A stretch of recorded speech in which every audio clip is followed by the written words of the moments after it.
All right. Good night, everybody. This is going to be really short, but I want to share in the spoiler discussion on Justice League.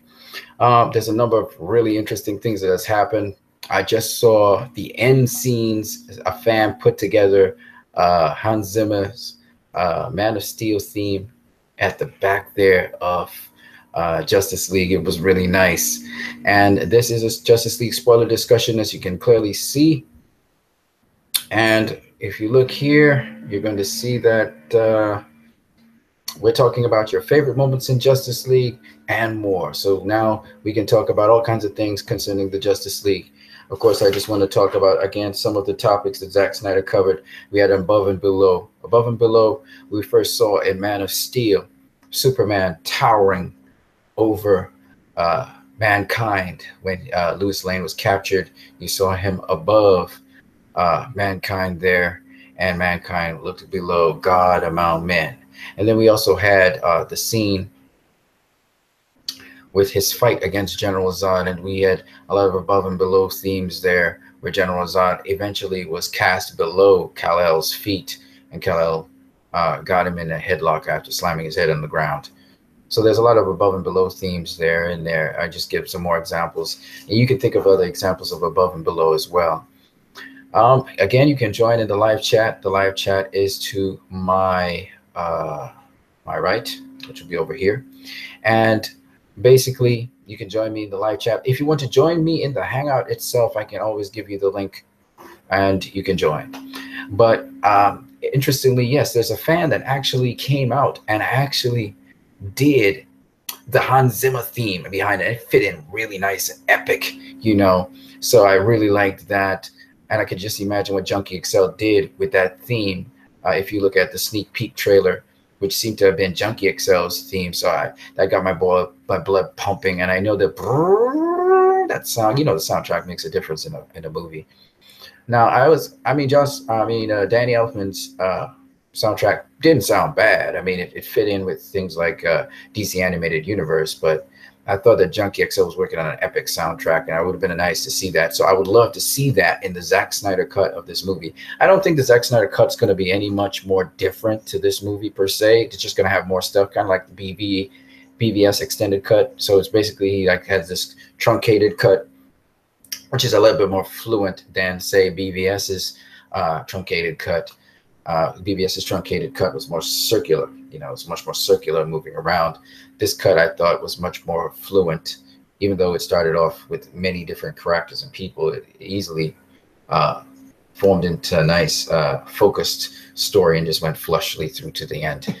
But I do like the fact that it makes me excited for a cut of that Zack Snyder may have for this movie. So I am pumped for that. I really would love to see Zack Snyder's filled out cut with all the little extra details in the backstory of Steppenwolf, and the extra details in the Amazons, and the extra details in Cyborg's story, which of course a lot of that story had to be truncated for this particular movie, but it still was fluent. It was still flush. You still felt Cyborg's pain. You felt his fears as well.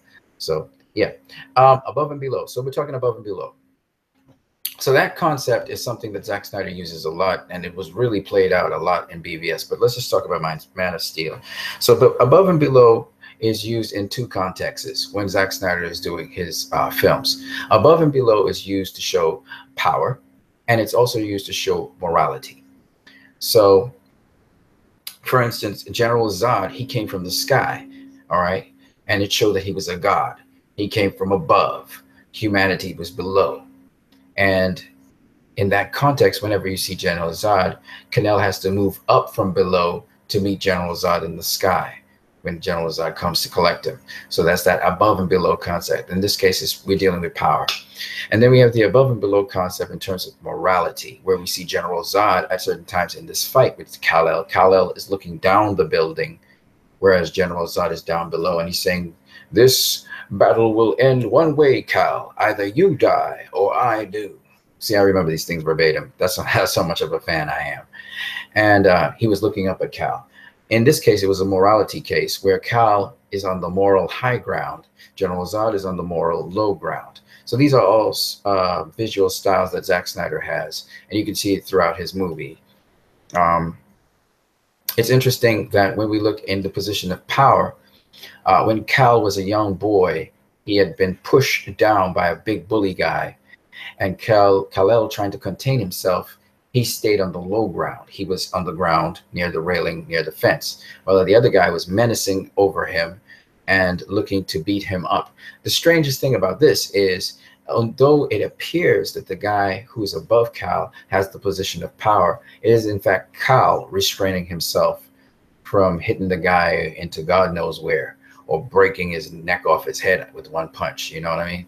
So Kal showing restraint, appearing to be the one who's powerless, but actually being the one who's powerful. So that's the high and low. There's so much of that in BVS. It's just so much rich, fantastic visual styles and visual cues going on there.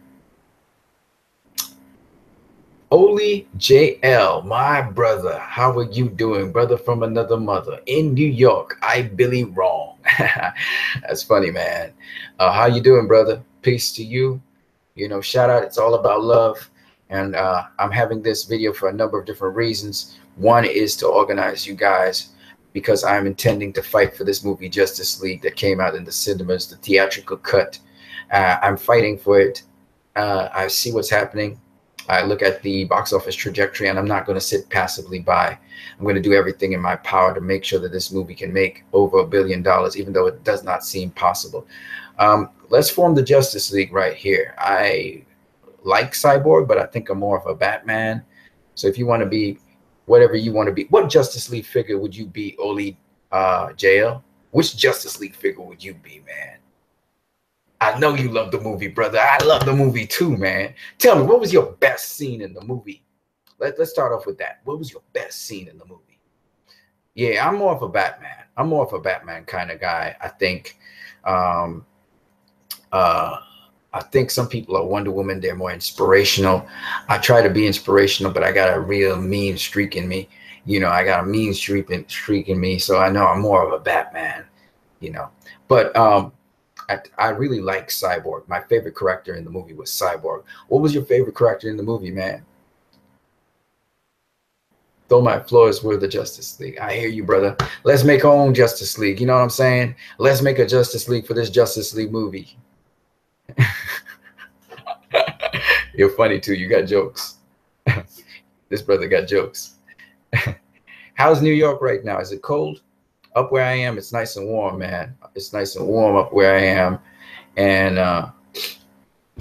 you know, it's 9:54 in the night. I got to wrap up before about 10:20 thereabouts. Got to go drink some water too.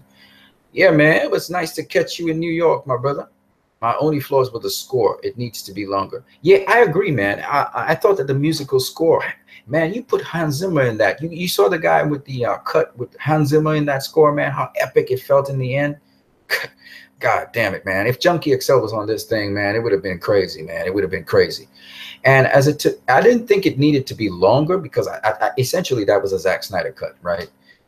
Another truncated cut, but nonetheless a Zack Snyder cut. I think Junkie XL would have put in that suspenseful stuff, that you know, that kind of music. He'd have put that in there, you know, make it really, you know, epic. You know what I'm saying? But hey, Danny Elfman, it was all right. It was all right. It wasn't bad. It wasn't bad. It kind of fit in. It kind of felt more of the actors, the more their emotion. You know, there's the plus and minuses to these things. So, but I loved. I've seen the Justice League movie now 4 times, brother. 4 times. You know what I'm saying? Superman was a beast in that movie. He was OG. He was OJ, sorry, in that movie. He was old school, baby. Loved it. Nobody talk about no Christopher Reeve. He wasn't no Christopher Reeve. Superman was a badass in that movie. I mean, he showed how powerful he was, and that mother box gave him that extra energy, man. Yeah, I'm discussing some themes in the meantime. When you guys ask questions, I'll go into it. But otherwise, Zack Snyder had these themes throughout. Superman was the joint. I mean, he was the dude in that movie. I mean, come on, hands down. You know, he reminded me of Justice League 2001 Superman. He reminded me of the Superman animated series that came after the Batman animated series. Superman was the joint. I mean, Superman was powerful. You know, he was a matter of fact. He took charge of things. You know what I'm saying? He got his ass kicked from really powerful beings, but I'm just saying Brainiac, you know, kicked his ass once or twice. But I'm just saying that Superman was the joint. And in this, Superman was lit. I mean, Superman, I mean, he was kind of bad. He was kind of deranged, Superman, because when he came back, you know, his soul wasn't quite there. He wasn't focused in, and he was kind of confused. And man, he had that animosity for Batman. It was funny because after he told Batman, "Do you bleed?" and flung him away and stuff, and Batman literally broke something. It was cool that later on, Superman comes back and says, "I knew you didn't bring me back because you like me. I knew you didn't bring me back because you like me." You know, this follow up on "Do you bleed?" and his animosity for Batman. He was like, "I know you." It's so crazy, man. Yo, that movie was lit, man. The action was on point. The acting was on point. Man, the characters were on point. You know what I'm saying? Everything you wanted for the entertaining movie was on point, man. Steppenwolf as the villain, he was on point for what they were going in the movie for. He was just powerful enough that if Superman came back, Superman could beat his ass. But when it comes to the rest of the Justice League, it was going to be hard. They had to really come together and really work together. You know what I'm saying? Superman by himself would have whooped Steppenwolf's ass. I mean, he would have mopped the floor with Steppenwolf. We saw that. But the rest of the league, they couldn't handle it. And I could understand why Batman was saying, "We are not enough." Was it better than BVS? No. It's like it'll never be better than BVS. No, we will not go there. It was more entertaining than BVS. Let's put it that way. But when it comes to story and plot, BVS is a masterpiece, brother. BVS is a masterpiece. You know, it's like The Empire Strikes Back. It's not better than BVS in my opinion, especially the Ultimate Cut. It's not better than BVS. Theatrical cut. Let me think about that. Theatrical cut. See, I picked up so much in the theatrical cut that I had to go see the theatrical cut 10 times. I've only seen this movie 4 times. All right. Man of Steel, I saw 6 times. Now, that doesn't mean nothing because tomorrow I'm going to go see the movie again. You know, before the weekend's over, I might see this movie about 7 times. So actually, it's going to be more than Man of Steel for sure. It's going to be more than Wonder Woman for sure. Because this movie ties up so many loose ends. So was it better than BVS? No. But was it better than Man of Steel and Wonder Woman? Man, I gotta argue. I can argue a case that it was. I've seen it 4 times already, and I've got so much out of this movie because it ties up so much, and it really keeps moving. You know, it's a fast moving movie. I like it. I like it a lot. And at the end of the movie, you cannot leave this. You cannot leave the cinema without a smile on your face. You're gonna leave the cinema with a smile on your face. You know what I'm saying? You're gonna leave because how Superman is so much and he means so much. You feel it at the end of the movie. You know what I'm saying? Barney was in the movie. What does that mean? I don't know what that means. You're gonna have to help me out with that one, brother. What does Barney mean? Above and below. We're talking about above and below. So above and below in Zack Snyder's context has to do with power, and it has to do with moral ground, or shall I say the goodness in somebody, you know. So you'll find that Zack Snyder using these terms all the time. And so that concept went through BVS. We saw it all the way down to the end of the film when he killed General Zod. Zod was below him in his hands. You know, Superman had choked him, and he was here. He was below him. You know, above and below is a moral ground as well as power ground.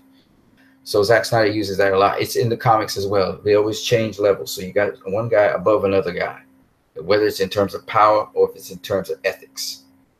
And above and below, you see that theme again reflected in BVS. And it's so interestingly, these 2 things that I just discussed, best seen with Lex Luthor's painting, where he flips the painting upside down to change the paradigm. And this is how he visualizes it. And he says, devils don't come from hell, believe us, they come from the sky. And basically, he was talking about General Zod came from the sky, and he was a devil, you know what I'm saying? But he was trying to apply it. Also, you can apply it to Superman, ethically speaking. So, ethically speaking, he tries to say that devils, he worships the devil. So, he means 2 things. It's a double speak. He means I worship devils because they're the more powerful beings. And he makes that argument that absolute power corrupts absolutely. And then he comes from the other perspective that Superman's a devil because he flies in the sky. And he actually called him, he said, the mother of a flying demon is a witch. You know what I'm saying? So he's talking in double speak. Like Lex Luthor speaks in double speak. Lex Luthor is, man, he's a very complex character. That's what makes him the best villain of the DCEU. But the next best villain in the DCU, in my opinion, is Steppenwolf. All right, I rank Steppenwolf next. That Green Lantern cameo was cool. Yes, it was dope as hell, man. And Zeus up in there, and the god with the arrow, I think it was Athena, I was seeing up in there. That was just wicked. And Zeus and Athena, they're much bigger than humans. You know, they got a whole, again, they're much bigger. Now, let me just fast track to Justice League, the above and below concept. In the beginning of the movie, all right, the parademon comes from below. It comes up from below to catch the guy, and then Batman catches it, and he's fighting with the parademon. He's looking into its face. Batman had no fear, man. That's one of the things about Batman. He ain't got no fear. You know what I'm saying? No, that wasn't Shazam. No. That was Zeus. That was young Zeus. You were seeing fighting the Steppenwolf, hitting him with the bolt of lightning. That was Zeus. Yeah. So so it was really cool to see that. Oh, by the way, I heard that in the Snyder cut, Ares actually talks with Zeus and with the Green Lantern. So that's an extra something right there. Yeah, man. So above and below. So in Justice League, you see the parademon come up from below. Again, ethics. So we're talking about evil coming up from below, but yet they come from the sky, because when you hear the common burglar talk, he says, oh, these aliens came from the sky. It's an invasion, come from the sky. You know what I'm saying? So you see Lex Luthor talk about devils don't come from hell, but they come from the sky. And that's why he flipped the painting. But now when you look at in Justice League, it continues along that trajectory, but it shows that even though the devils come from the sky, they came up from below. You know, that above and below. And what's cool about that also is it coincides with fear. You know, Steppenwolf came from above, right? He came with the Mother Boxes, came from above as well. And when you look at Steppenwolf again, he comes with fear and everything. Devils come from the sky. But then Steppenwolf goes underground in the tunnels beneath between Gotham and Metropolis, and he's now coming up from below. You know what I'm saying? In the silo back in Russia, he's coming up from below. He's hiding down below, and he's coming up from below. So I thought that was kind of cool how he interrogated science down below. So you see the above and below themes there. That's a Zack Snyder thing. You know what I'm saying? And I just thought I would talk about that. All right, what'd you say there? That wasn't Shazam the Wizard. No, that wasn't Shazam. You think there'll be a Snyder cut? Well, here's the thing, my brother. We first have to deal with this movie making it in the box office. And there's a lot going against this movie right now at the box office. Right now, it's sitting somewhere at worldwide $300-something million, and it just made $8 million domestically at the box office. That was Thursday. That's really low. This movie needs a lot more money than that. On a Thanksgiving weekend, you know, people should be pouring into the cinema. So what you got to do, what I got to do is we got to contact our friends. We got to tell them this movie's the joint. It's lit. You know what I'm saying? You need to go in and see this movie, and we need to get some people up in the cinema, and we need to keep on doing that in our local area. And then on social media, what we need to do, you could share my movies, you could share my videos, you could share this spoiler discussion. You could also you know, tweet some good positive things about this movie on your Twitter or on Facebook or wherever you go on social media. You say some positive things, you share positive things from other people. We can network. If you got your Twitter address, just send it to me. You can message to me right here, or you can put it in the comment section below, or you can even put it in the chat section where you are right now. But let's network, because we as fans, we make or break a movie. So if you like the movie, spread the news. I'm going to spread the news, because as you can see, I'm on YouTube here spreading the news about this movie. So like I said, if you like something, you're going to share it, right? And that's all we need to do. We just need to keep the positivity going on this movie so it can pick up some steam and it can really do something. And we need to do it because, you know, Star Wars The Force Awakens is coming out. Coco right now is going to be competing with this movie for family projects. And we want more families to come into the cinema, because this movie, actually, families can watch this movie. Children can watch this movie. So we need people to pour into the cinema and watch this movie, support it. And if that happens, my brother, we're going to get a Snyder cut, because I want to see a Snyder cut myself. I'm very curious about that. I knew it was lined up to be really super duper duper epic with the soundtrack. So I want to see a Snyder cut. You know what I'm saying? Yeah, man. Above and below. So in this movie, there's a lot of above and below going on because the Justice League had to come from above to fight Steppenwolf down below, and then the final fight scenes, they were on different levels. Cyborg was above, Steppenwolf was knocked down below by Superman, and then Steppenwolf had to come back above to attack Cyborg. So there was a lot of above and below going on inside of that silo, inside of the Russian place. All right, so that's a concept that Zack Snyder. Light and darkness, we talked about this a bit, but we're going to go into it a little bit. In the movie, you notice that there was a lot of light and darkness in Justice League, but that's nothing new because we had the light and darkness, metaphorical light and darkness, and we had physical light and darkness. If you watch Batman, Batman mostly did everything in the dark. He fight in the dark. He fought Superman in the dark. He attacked criminals in the dark. Because Batman in the light, he looked like a clown. You know what I'm saying? That's why Aquaman heckled him as like dressed up like a bat. You're out of your mind, Bruce Wayne. You know what I'm saying? I know this stuff line for line now. So, yes.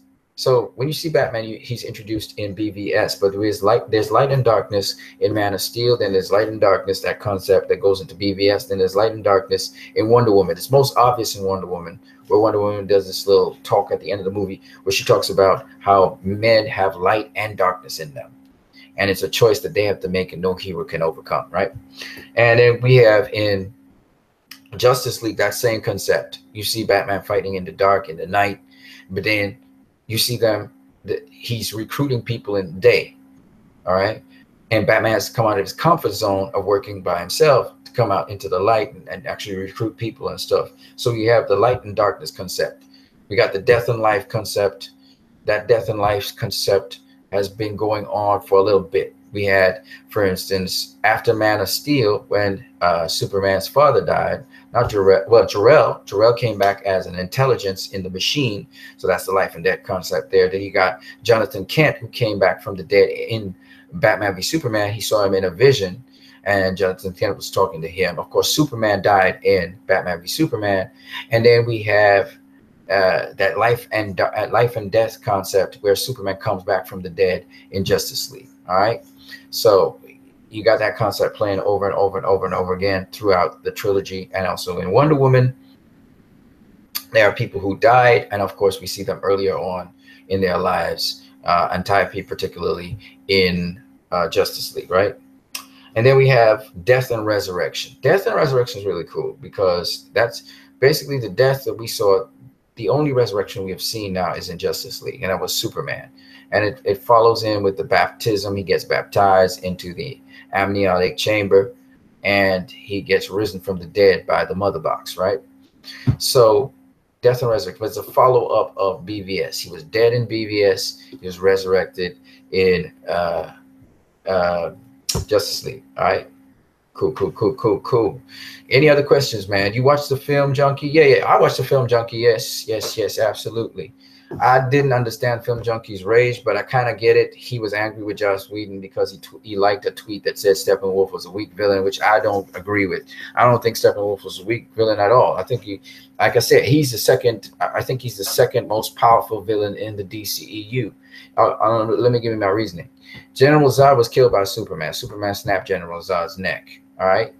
And this is an inexperienced Superman who is not as powerful as the Superman we saw in Justice League, who got boosted. His power got boosted by the Mother Box. The Mother Box boosted his power. Okay. Then you had, you had General Zod. Then General Zod became Doomsday. And Doomsday was, again, defeated by Superman. It was very, very powerful, no doubt about it. But again, Superman wasn't as strong as Superman Justice League, right? Steppenwolf was not just a mindless beast. Steppenwolf was a powerful leader and a tactician.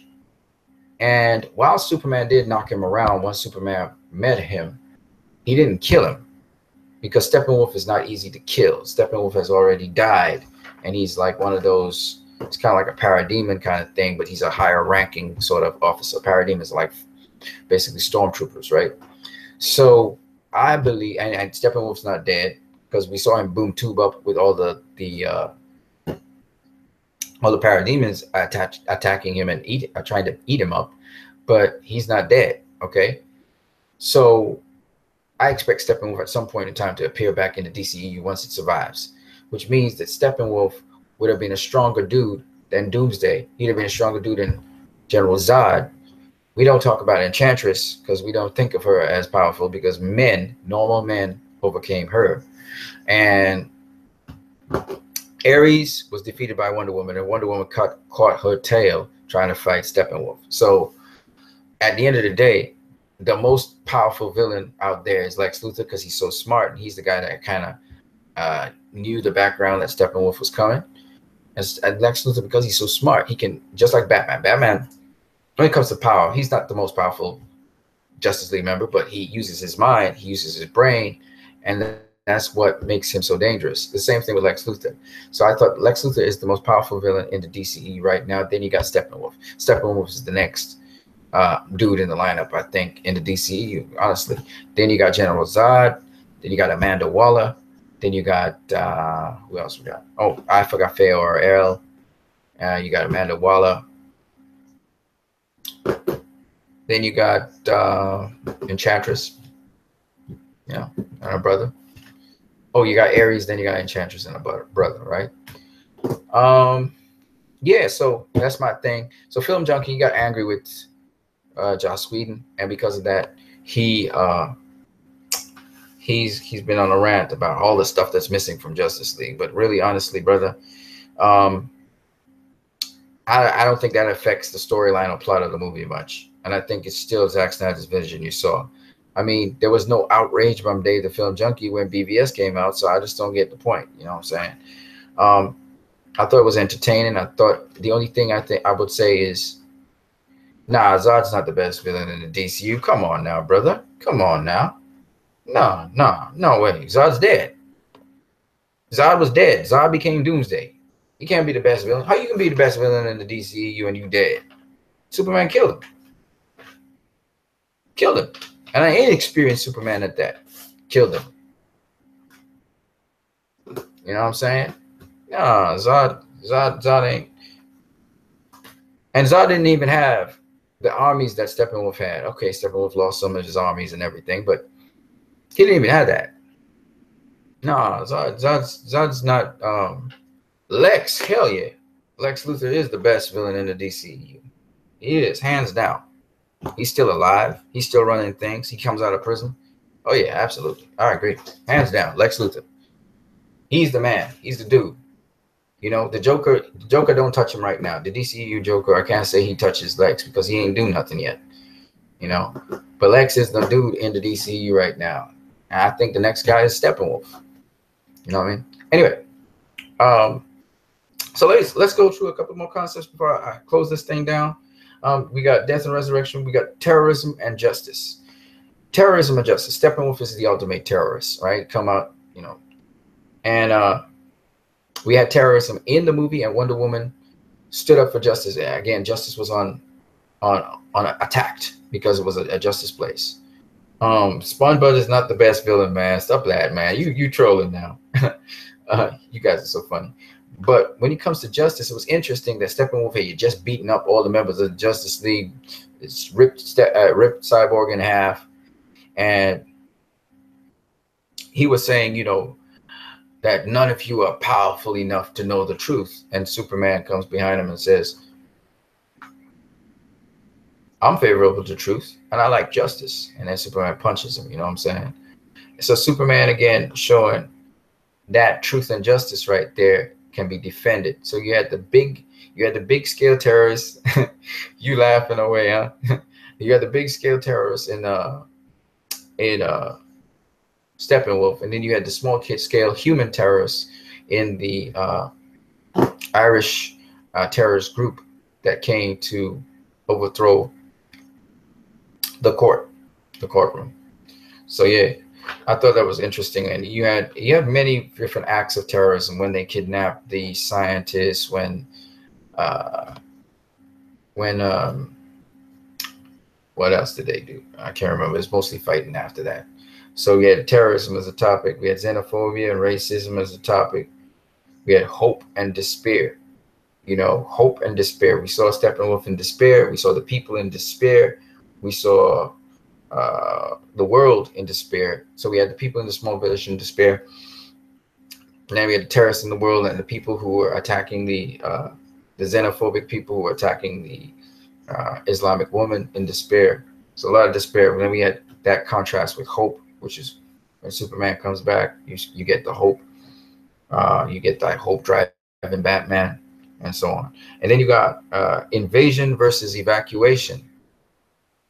So Steppenwolf was invading an area. The people were trying to run away from that area. So we had the invasion versus evacuation. Monsters, man. Monsters is a deep topic.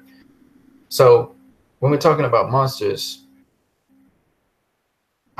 it depends on what you're talking about. Monsters versus gods, or monsters versus men, or devils versus men, or gods. There's a lot of stuff going on there. Excuse me, man. I'm yawning away now, man. I'm sleepy. But you had the monster being Cyborg's father being a monster. Lex Luthor being a monster. And when you look through the history from Man of Steel all the way back, we see a number of people considered monsters. We had General Zod, who was considered a monster by both Jor-El and Kal-El. We had Batman v Superman, Batman going to become a monster. We had Lex Luthor, who was a monster. We had Doomsday, who was an actual monster in Wonder Woman. We had Ares, who was a monster. Then in Justice League, we had Steppenwolf, who was a visible monster, but however, we had Silas Stone, who was Cyborg's father, who was kind of like the Frankenstein monster kind of dude. And then Suicide Squad was all right, man. I liked the movie. I liked it. I liked the characters in the movie particularly. And the story wasn't too bad. People saying it was convoluted. I didn't find so. I liked it. It was good. It was not Justice League good, because Justice League had a lot more action. It was much more lit. The characters were, of course, grander and much more articulated. The story was much more fluent, and it had a lot more going on. There was much more stakes. The villain was a lot stronger as well. So, you know what I'm saying. But yeah, talking about gods and monsters, we had monsters all the way through the DCU to this point. We had Steppenwolf, who was the visible monster, but he was also a devil. Was, you know, so I'm just saying. Yeah, Captain Chur, welcome, brother. I watched Justice League last night. I enjoyed it. Yes, brother, I've been watching it on pirated copy now. I'm watching a pirated version of it online. I just keep on watching this movie. I can't stop watching the movie now. I'm kind of glued to it. I'm kind of addicted to it. It's kind of that kind of movie that grows on you, and it just keeps getting better and better. But I got to go see it in cinema. Hey, any of you guys notice that the CGI keeps on getting better with every viewing? Like, they seem to be polishing up and cleaning up Superman's face. I thought that was kind of cool that that's actually happening. I got to go see this on IMAX as well. I haven't seen it on IMAX yet. So I'm just saying, yeah, man, Captain Chur, we're just talking some concepts here. I'm just prattling them off. But I guess it's going to be pirated because, look, dude, let me tell you the truth. I can't get enough of this movie. So I'm going to watch pirated. I'm going to watch it in the cinema. I'm going to watch it as many times as I can until I can get a DVD copy of this. I'm getting a DVD Blu-ray copy of this thing. And then once it makes the money that it's supposed to make in the box office, then I know that we're going to get a Snyder cut. But we got to make sure it makes the money in the box office first. So Captain Chur, Oli, JL, we need to ensure, we the fans, you see, you two guys came on because you saw Justice League and you just chomping at the bit. I know you guys love Justice League because once I said Justice League, you're there. You know what I'm saying? So I know you guys can't get enough of the movie like I do. I go up on I think there's some online sites where you can actually view movies online. That's what I'm talking about, pirated version. And it's really poor quality. It's horrible. Okay. It's poor quality. But I'm so desperate to see the movie again that I just kind of watch it in a loop. And I really want to look at it in terms of a trilogy. I want to watch it from Man of Steel to BVS to Wonder Woman to Justice League. That's what I really want to do, because there's so much, man. It's so much, and as a 4-part set, it's just classic, man. It's classic. But yeah. So I've been watching. I'm not gonna lie to you, man. Every time I can see the movie, I just try to see it. So there's some places you can look at the movie online where it's kind of pirated. Somebody went into the cinema and kind of looked at it, and it's very crude. So you just gotta love the movie to want to just see it for the plot, the story, and stuff. It's not like great, you know, 3D or 2D images. You gotta go in the cinema to see that stuff. You know what I'm saying? And I'm gonna buy I bought all my DVD copies of these movies because I love them so much. I even have a digital copy of Batman v Superman. That's how much I love the movie, the ultimate cut. So yeah, Justice League is the last Zack Snyder movie in this trilogy that comes to theaters. I'm relishing this. I love this movie. I love this movie. It has lit action, and that's the camera angles that Zack Snyder does. Oh my gosh, man. You saw how Batman was just taking on them parademons, man, when he was getting into the tower. That thing was lit. You know what I'm saying? But anyway, I think you guys know that already. Cyborg was so good in this movie. I was surprised the actor was really fantastic, Captain Shirk. Yeah, brother. You know that's my favorite character in this movie. Cyborg is my dude. Cyborg is my dude, and they did it. They did the best Cyborg ever, animation or live action. Justice League War Cyborg was also serious, but man, this Cyborg, Ray Fisher did an excellent job with Cyborg. I love Cyborg. That's my favorite character, and he constantly is modified. That's exactly how he is in the comics, in the New 52 series as well as the Rebirth series. He's constantly becoming modified. And there's so many villains for Cyborg, and it's just to get the CG to work those villains. You know, how they're going to work out, how are we going to get these villains on the screen, you know, because they're technical people, and there's a lot of technical things going on with those villains that, like Cyborg is, you know. And the cool thing about Cyborg is Cyborg has sort of similar origins to the Parademons. So it's like, damn, that was just so sick. And Cyborg, you know, the other cool thing about Cyborg, he's not fully in control of himself because the energy that came from the mother box brought something else in him. So there's some other entity inside of him. And that's why he's afraid that that entity would take over and then he'd be used for an invasion of the world or something like that, you know?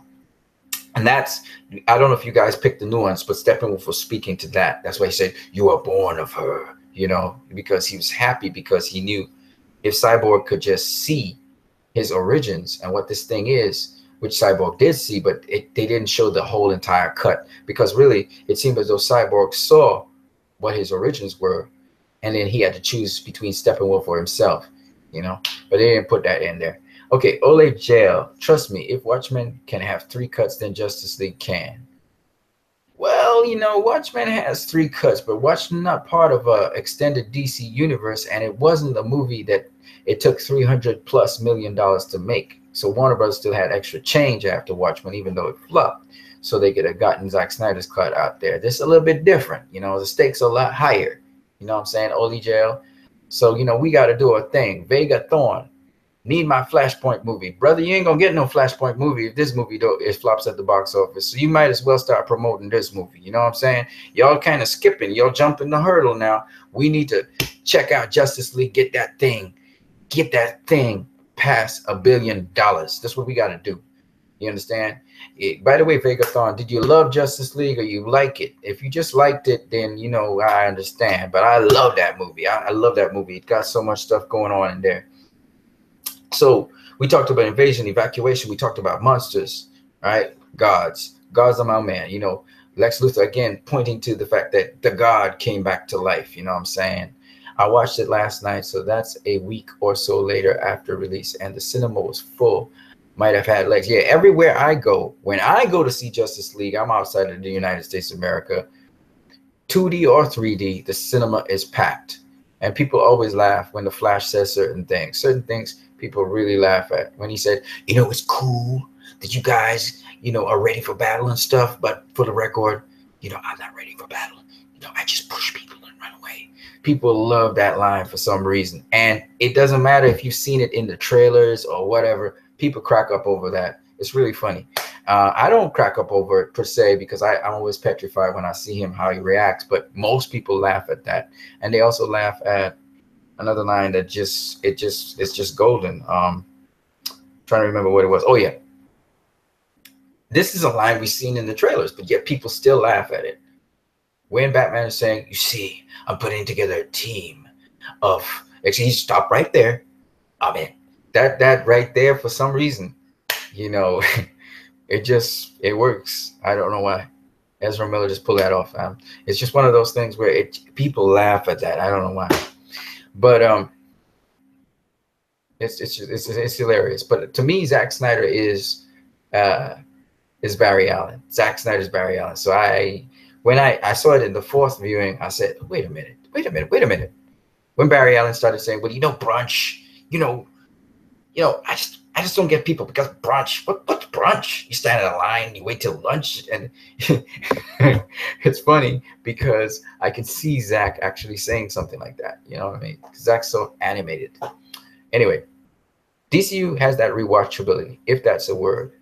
The more I watch BVS, the more I love it, and so I need to do the same for JL. You do, brother. You do. Trust me. There's a lot of things in JL that I picked up, and it took me 4 viewings to get some of those things. And it's loaded, like I said. I'm just doing topics here. You got the symmetry where, remember when Superman said to Batman, Batman said to Superman in BVS, do you bleed? Superman comes back and says to Batman, do you bleed? In Justice League, where Superman was antagonistic to Batman in Justice League, he comes back and he says, I know. At the end, when he sees Batman, he said, I knew you didn't bring me back because you like me. You know what I'm saying? The animosity thing, the Pet Cemetery. That's right. The Pet Cemetery shout outs, or the call out to Pet Cemetery. And they literally dug the grave. They were digging out the grave with Superman in a Pet Cemetery style, you know what I'm saying? Horror film style. I think Junkie XL, if he was allowed to, he would have brought in some Pet Cemetery stuff right there with the violence and stuff. He would have brought that in instead of what Danny Elfman was doing. Don't get me wrong. What Danny Elfman was doing was great for Justice League animated series, that kind of Justice League animated series feel that you got. Yeah, but I think Junkie would have done it a little bit more creepier. And you would still be laughing, but it would have been creepy at the same time, because you could tell that this film had a lot of horror film elements in it. Yeah. Hey, man, we talked about symmetry and then sacrifice. I mean, now nobody of real note died in this film, but there was still a lot of sacrifice in this movie, and that's just a theme of Zack Snyder films. In Man of Steel, you saw his father sacrifice for what he believed. You saw General Zod, ironically, sacrificed for what he believed as well, sacrificed his life. In BVS, we had Superman. Superman sacrificed, did the ultimate sacrifice for his life. There's a number of other people who sacrificed their lives or died in that movie. And then we had in Justice League, we had, did we have anybody die in this movie? Yes, we had a couple of people die in the movie, and most of them, we didn't really get a backstory for them, so I wouldn't really call that sacrifice, but we saw that Batman almost sacrificed his life so that Superman would lead the team, and Diana discussed that. He said, he could have killed you. You know what I'm saying? I heard Christopher Nolan is in the movie. Really? Christopher Nolan's in this cut of Justice League? That would be cool. That would be cool. I gotta go look for that. You know what I'm saying? I gotta look for that. Zack Snyder also inserts himself into some of these movies in some way, shape, or form. So I would be interested to know where Zack Snyder is in the movie as well. Yeah. And then we got the mother boxes, or what is known as the change engines. We talked about that the last discussion. You also got protectors. Wonder Woman's a protector. You see her do it a number of times. Superman was a protector in Man of Steel a couple of times. You saw him before he even was Superman. He protected Lois Lane. And then in BVS, the protector again was Superman. We had Batman being the protector for Superman's mother. And in Wonder Woman was the protector for she was a protector for the people in the town, even though she wasn't successful at that. We saw that the Amazons were a protector of Diana. We saw Antiope, a protector of Diana. In Justice League, Wonder Woman's again a protector. You see her stop a terrorist from killing a host of the people. She protects Aquaman. She protects Aquaman. She protects. You see her protect Batman. Okay, so you had the protectors, and you got the outsiders versus the natives. You got the resurrection of the soul, the resurrection, but wondering if the resurrection would bring forth the soul of the person. We had the ideologies. The strongest man is strongest alone. Ideology that's actually shared by Batman as well, and Steppenwolf, and Aquaman.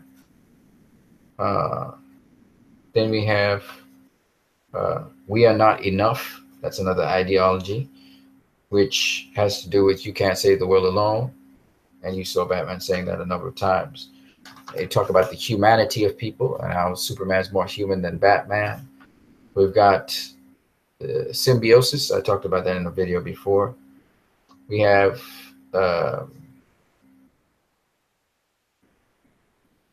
you know, with these movies, it's connected by ideas.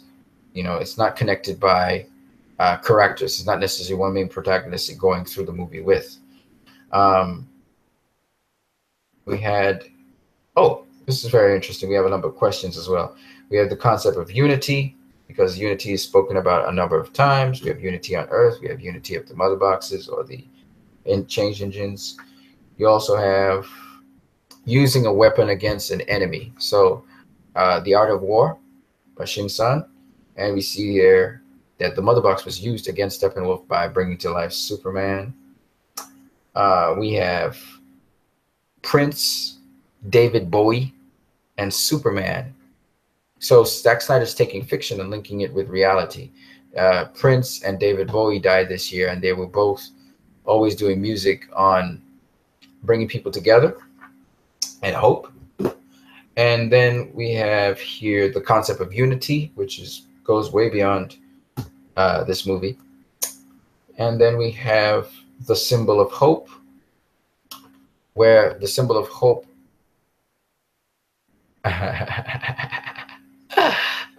yeah. The symbol of hope, where Superman represents the symbol of hope. And in this movie, well, okay, let me fast back. In Man of Steel, the symbol of hope brought mass destruction, it seemed, in its wake. Even though it was able to provide a future, a positive future for mankind, there was a lot of collateral damage.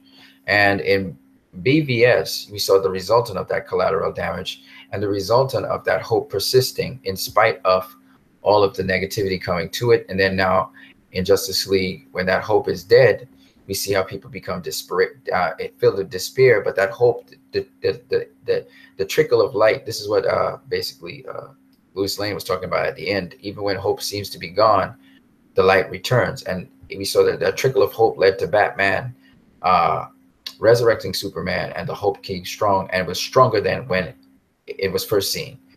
And so it was able to not only quell the enemy this time, but also protect mankind at the same time. So there was less collateral damage, which I thought was very interesting.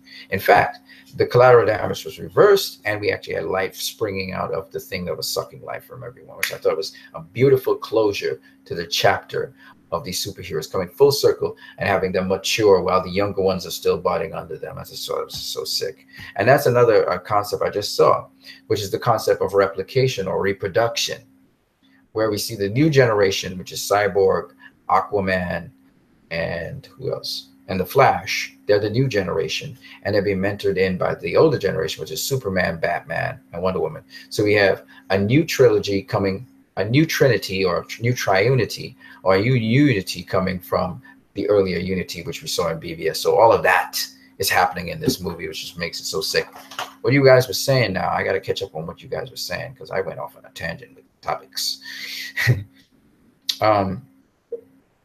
Captain Chur said Wonder Woman was a beast in this movie. The way she did her last moves on Steppenwolf. Oh, yeah. I loved it. I loved it. First of all, Aquaman pushed Steppenwolf into the corner. This is after Steppenwolf took Flash and slammed him against some stuff. And yeah, Aquaman smashed into Steppenwolf, knocked him to the corner. He makes this big old narrative. Wonder Woman comes at him. Wonder Woman behaved like an OG as well. She just hit that sword, knocked it up into her hand, and she just charged him, slipped underneath as he was swinging. She slipped underneath that axe, slashed him across the, across his abdomen. came back, jump off to the side of the wall, and just came back down like a hammer while Superman was just blowing on his axe and freezing up everything and smashed his axe. It was just bad. It was just bad. Yeah, she's badass. No doubt about it. Oli Jail says, I was amazed how Superman finally used freeze breath in the movie. Yeah, that's true. He used freeze breath. We never saw him use freeze breath. We saw him use heat vision. We never saw him use freeze breath. That's true. Yo, and he did it just like Superman in Justice League, the animated series, and Superman, the animated movie. His face even looked like that. And he looked physically the presence of that. And to me, he didn't look nothing like Christopher Reeve. So anybody saying Christopher Reeve, y'all crazy. Y'all lost your mind, man. Captain Chur, yeah, that was dope. Captain Chur said, and that scene when Supes is taking everyone on and the Flash tries to go behind Supes and is looking at him. Yeah, he's just tracking him down with the eye. Yo, I mean, the action scenes are just, they're lit in this movie. Superman's taking on three people. And he just flings them all away. You know what I'm saying? Man, just imagine if Superman really turns bad. Who's going to stop him? I mean, maybe Batman, because he knows about kryptonite. Oli JL, you know what else is dope? My Captain Chair, I can see you, boy. Oh, there, he's cracking up. Oh, there, Captain Chair, I'm reporting you. What for? I done do nothing. Oh, that part where Flash landed on Wonder Woman kind of looked like she enjoyed it.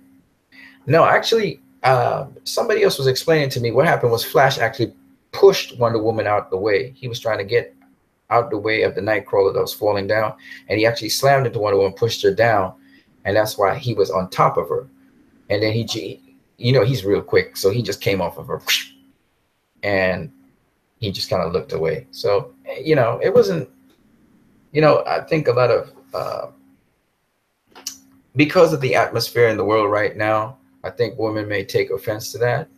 And I even took offense to it. I was thinking, man, you don't do Wonder Woman like that, But actually, when you look at it, you got to slow it down to see. He basically was jumping out the way, knocked down woman out of the way. He knocked her out of the way of the falling Nightcrawler. So that's really what happened. So it's all good. You remember when she was coming down, and I think she chopped the Parademon in half in the air. The Nightcrawler was coming down behind her. So I think that's what really was going on there. Yeah, guys, man, I gotta wrap it up. It's almost 10:40 in the night, and it was really nice talking to you guys. So don't forget to keep on, all of you guys, man, keep on promoting Justice League. Keep on sharing it with people. The movie was everything. It had action. It was lit. It was just good enough for somebody who is ADD and has a short attention span. It's good for kids. It's good for adults. It got a good enough story. It's really about the characters and their development, of course. Most of the time was spent on that and them trying to form a team. So I just thought it was just dope in that respect. I thought Wonder Woman gave Flash the kids these days look. And I don't think she enjoyed it. Absolutely not. I mean, she was about to kick his ass, but she was in the middle of a war. So you know what I mean?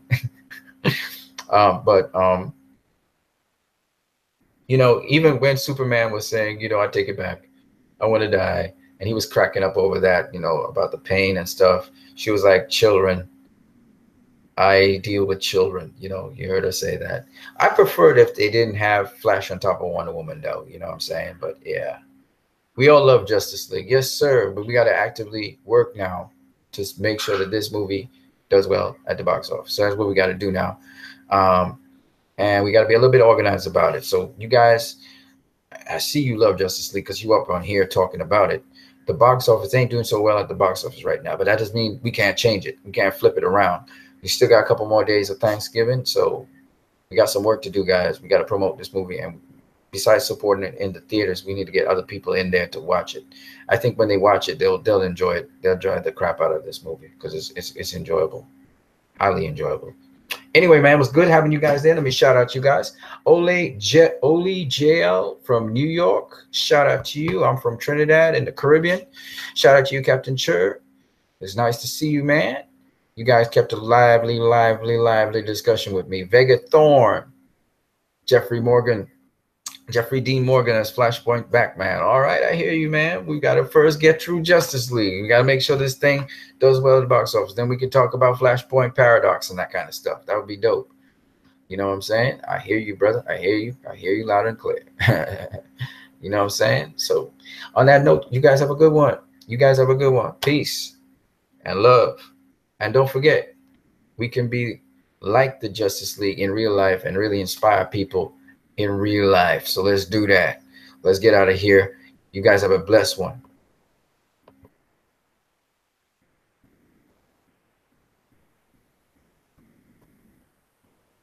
Yo, yo, yo, yo, yo.